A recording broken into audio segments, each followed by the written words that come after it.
Hello everyone, मैं सुनील आप सभी का अपने चैनल एसएसटी विद सुनील में वेलकम करता हूं। नेशनलिस्ट मूवमेंट के दौरान कौन कौन से आंदोलन हुए ये तो सभी लोग जानते हैं, लेकिन इन आंदोलनों के दौरान कौन कौन सी घटनाएं जो है घटित हुई हैं। जैसे असहयोग आंदोलन की बात करें तो उसके आसपास उस सन के आसपास कौन कौन सी घटनाएं घटित हुई।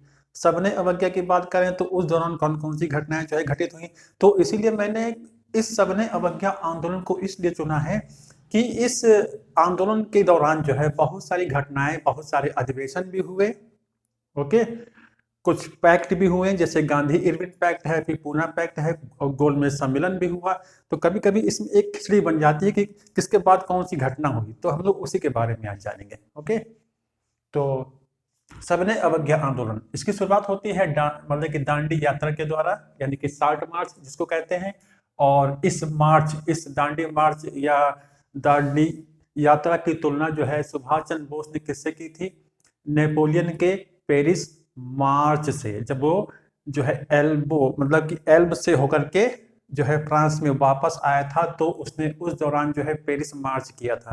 तो उसकी तुलना सुभाष चंद्र बोस ने की है। उसके बाद ये जो दांडी यात्रा हुई है ये 12 मार्च को शुरू हुई थी सन 1930 में। सन दोनों का वही सेम है। और 6 अप्रैल को ये यात्रा खत्म हुई। कहाँ पर? दांडी में।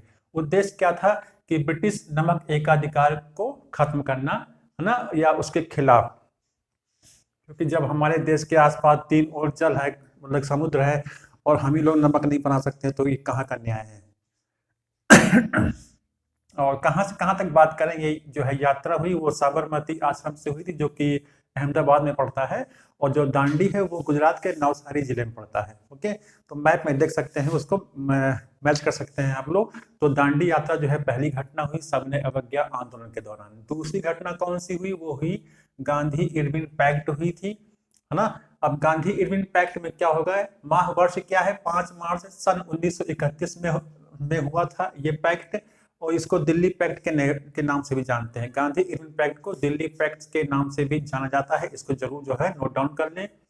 इसमें ब्रिटिश सरकार ने कौन सा समझौता किया या उसने क्या स्वीकार किया कि हिंसा के आरोपियों को तो हम मुक्त नहीं करेंगे, लेकिन जो राजनीतिक बंदी लोग हैं जिनके पर जो है किसी प्रकार का केस नहीं चल रहा है, मतलब कि हिंसात्मक कार्रवाई वाला, है ना, नहीं चल रहा है, तो उनको तो हम मुक्त कर देंगे, बाकी को हम मुक्त नहीं करेंगे। इसीलिए गांधी का विरोध भी हुआ कि आपने भगत सिंह को स्वतंत्र नहीं कराया।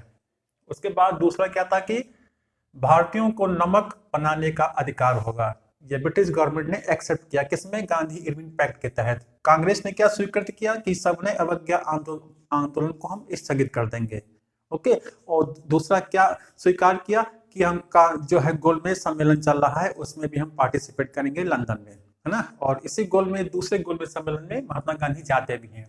दूसरी घटना कौन सी हो रही है सबने अवज्ञा आंदोलन के दौरान? वो है कराची अधिवेशन हो रहा है, जो कि प्रेजेंट टाइम पाकिस्तान में पड़ता है। माह वर्ष क्या है? 29 मार्च सन 1931। अध्यक्ष कौन है? सरदार वल्लभ भाई जो है पटेल हैं। उद्देश्य क्या है कि गांधी इरविन के बीच में जो समझौता हुआ है उसको स्वीकृति प्रदान करना। कराची जो है अधिवेशन एक चीज के लिए और जाना जाता है कि इसी अधिवेशन में जो है मौलिक अधिकारों का प्रस्ताव भी पेश हुआ था। ये बहुत पूछा जाता है। उसके बाद घटना गोलमेज सम्मेलन की शुरू होती, जिसको राउंड टेबल कॉन्फ्रेंस भी कहते हैं। ये 3 सम्मेलन हुए थे 1930 से 32 के दौरान। 3 सम्मेलन हुए हैं गोलमेज सम्मेलन। ये किस आधार पर हुए थे? जो साइमन कमीशन सन 1928 में आया था, उसने सन 1930 में जो है एक रिपोर्ट तैयार की, और उसी रिपोर्ट के आधार पर ही ये लंदन में गोलमेज सम्मेलन का आयोजन हुआ। तो पहला तो सम्मेलन हो चुका था, लेकिन जब पहला सम्मेलन खत्म हुआ तो उसमें ब्रिटिश गवर्नमेंट ने सोचा कि जब तक हम कांग्रेस को शामिल नहीं करेंगे ये अधिवेशन का कोई एक अच्छा निष्कर्ष नहीं निकलेगा। और इसीलिए गांधी इरविन के बीच में पैक्ट हुआ था। ठीक है, पहला कब हुआ? नवंबर से जनवरी के बीच में 1930 और 31 में हुआ। सितंबर और दिसंबर वाला जो हो रहा है ये सन 1931 में ही होगा। ओके, तो उसका जरूर याद कर लेना है, क्योंकि मंथ का भी कभी कंफ्यूजन पैदा कर सकता है। फिर है नवंबर और दिसंबर के बीच में सन 1932 में हुआ। ओके, तो गोलमेज सम्मेलन को इस तरीके से आप लोग सीक्वेंस में लिख लेंगे। फिर है लास्ट में जो मुख्य जो है घटना जो है घटित हुई वो थी पूना पैक्ट, है ना। महावर्ष क्या है? 24 सितंबर सन 1932 में हुआ था। ये कहाँ पर हुआ था? यरबदा जेल में, पुणे की यरबदा जेल में जब गांधी जी जेल में बंद थे। किसके किसके बीच हुआ था? अंबेडकर और महात्मा गांधी जी के बीच में।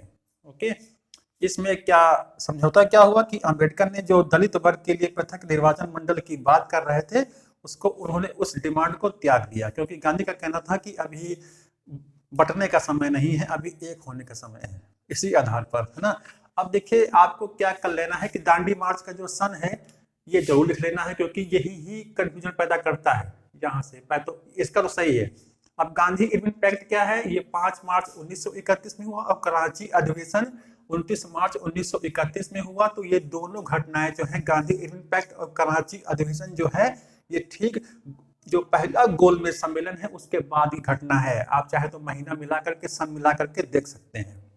तो गांधी इरविन पैक्ट और कराची अधिवेशन को आप इन दोनों के बीच में रख, मतलब कि प्रथम गोलमेज सम्मेलन के बाद में लिख लें, आसानी रहेगी, है ना। कभी कभी पूछा जा सकता है कि किस गोलमेज सम्मेलन के बाद कराची अधिवेशन हुआ? तो पहले के बाद, है ना।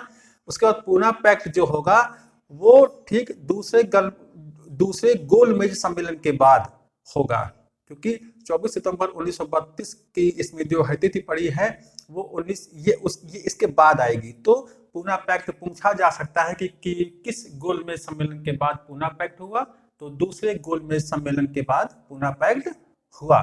तो इस प्रकार से इन घटनाओं को, दांडी यात्रा, गांधी इरविन पैक्ट, कराची अधिवेशन, गोलमेज सम्मेलन, है ना, और लास्ट में पूना पैक्ट को आप लोग जरूर शामिल कर लेंगे। उसके बाद गांधी वहां से आते हैं दूसरे गोलमेज सम्मेलन के बाद, और उनको निराशा हाथ लगती है और आंदोलन फिर शुरू होता है। लेकिन धीरे धीरे करके ये आंदोलन जैसे बीच में रोक दिया गया था, तो गुजरात के पाटीदार हैं, पश्चिमी उत्तर प्रदेश के जो जाट लोग हैं, उन लोगों ने धीरे समर्थन देना बंद कर दिया था। तो 1934 तक आते आते सविनय अवज्ञा आंदोलन पूरी तरीके से स्थगित कर दिया गया 1934 में। तो ये था आज का अपना क्रोनोलॉजी, आप लोग इसको कह सकते हो। बिल्कुल तिथिक्रम को लगा करके आप लोग याद कर लें, यहाँ से क्वेश्चन बहुत बनते हैं। तो कैसा लगा कमेंट करें। तो मिलते हैं अच्छे कॉन्सेप्ट के साथ आपको नेक्स्ट वीडियो में। धन्यवाद।